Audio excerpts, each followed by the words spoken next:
So for today's video nga po ay birthday po ng aking nanay.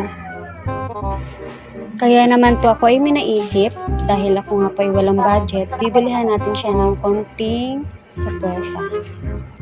So ito nga po yung inihaw na bangus at tilapia. Halo po yan guys, kaya marami pong tignan. At bumili na rin po ako ng isang box ng pizza. Oops, sister ko pala guys.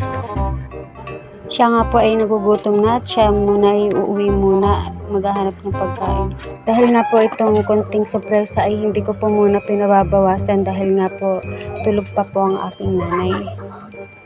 Then ito na po yung nabili kong cake.